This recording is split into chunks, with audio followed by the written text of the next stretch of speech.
everyone, and welcome to Fridays with Friends. I'm here with Dana Kristina-Joi Morgan, a concert pianist and performance coordinator at Children's National Health System in Washington, D.C. And we're here at the NOAH conference, and NOAH stands for National Organization for Arts and Health.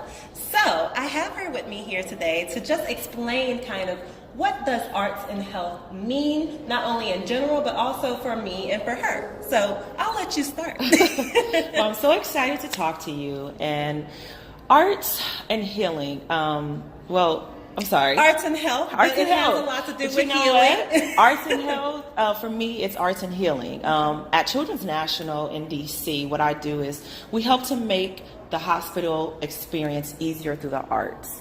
The arts heals. You know, a lot of times with the doctors, they give our patients life. And I feel like the arts, we give them something to live for. You know, you can have a life, but you're not living. And I think we work hand in hand in finding that intersection, which is why I'm here. How do we both team up to give life, but also make it worth living? I love that. Mm-hmm. That is a perfect way to explain the partnership and collaboration that me as a future health provider, as a physician, and you working with the artists who give the arts and health in the different hospital systems, we do work together to do that life and living collaboration.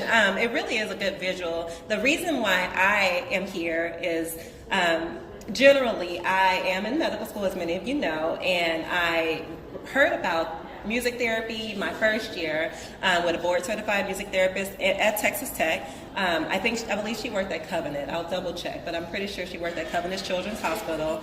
And also because my aunt is a performer with the Only Make Believe organization. And you can speak a little bit to that probably better than I can. Well, I just wanted to make sure the quote I gave you actually came from an episode of Different World. It was actually I forgot the one who was a doctor. She was dating the guy who was like artistic, and she just kind of dismissed him like, what you do is just, you know.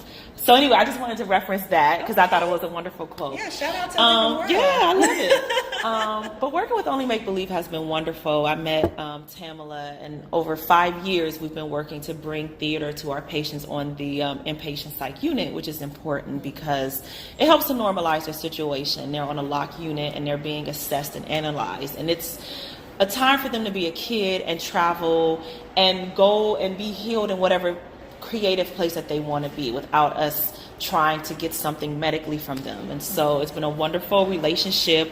We've really grown. We've expanded to our some of our clinics as well as in our main atrium, and so it's been wonderful.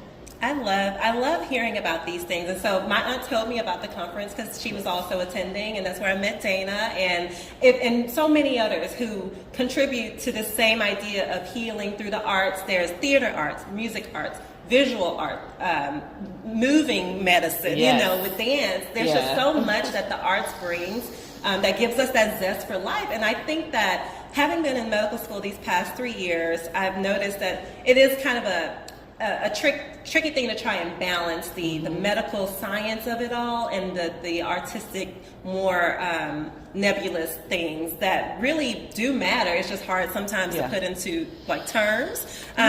So I think sorry, because you said a key thing. Yeah. I think what we learned at the conference is how it doesn't have to be separate. You know, how to really make it a part of your everyday. And I think that's the challenge. You need that medicine. You need the self-care. It's not something different or how do I do it? You have to do it. It's like, how do you breathe? You just have to do it. And realizing that it's a part of you and it's a part of how you do better in studying, and because it's a part of that. And so this conference also helps to bring that up. And that's why I wanted to put it on my blog. I know I don't have that many subscribers. Y'all can subscribe and tell your friends to subscribe. But if you do need to get this word out, I know as medical students, we don't practice enough self-care. And I also know I have plenty of classmates who are very talented in the arts, musicians, and who knows, there might be actors that I don't know about. And you're right, this is something that can be very healing, not only for us through our studies, but also as we begin to practice and bring in some of this stuff into our practice and into the hospitals that we're going to be working at. I think the onus is on us to support programs such as the ones y'all have at Children's National, just to make sure, just throughout the country, we're promoting this synergistic flow, because they shouldn't be separate. Like you said, it shouldn't be like either or. It should, yes. It's so natural for it to work in tandem with each other. So I am inspired. Yeah, I mean, I was inspired before, just from, I told you, the music therapist I met my first year, but I kind of lost a little bit sight of that until this past week, and it has just reinvigorated me with wanting to move forward and make sure I promote it. So, absolutely. Do you have any final admonishments or encouragements, calls to actions for people, even those not in the medical field, for incorporating arts into your life? I have so many. Of course, when you asked me, they all walked out the door. But, just encouraging to find your passion. And I know it's with medicine, but also the medicine for yourself. I think you can't give what you don't have, and really realizing that both of them play a part. I look at so many other artists, not even just doctors. For example, Khalees, she's always been passionate about cooking. So she went to the Cordon Bleu, and now she's this big chef, and she incorporates her music, but then also that part of cooking and loving it.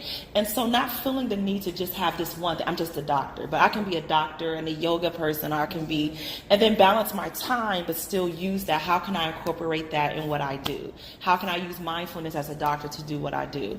And so just bring it on. It's a banquet. Life is a banquet. Sit down and take a piece of everything, throw out what you don't need, but just try different things. I love that. Yeah. Dana has been mentoring me all week, y'all. I'm just giving y'all a little taste. But thank you so much for joining me today. And I hope y'all learned a little something, feel inspired, and I'll give more information in the About section down below. So this is all for Fridays with Friends. Thank you. Oh, watch that episode of Different World. I'll link it up.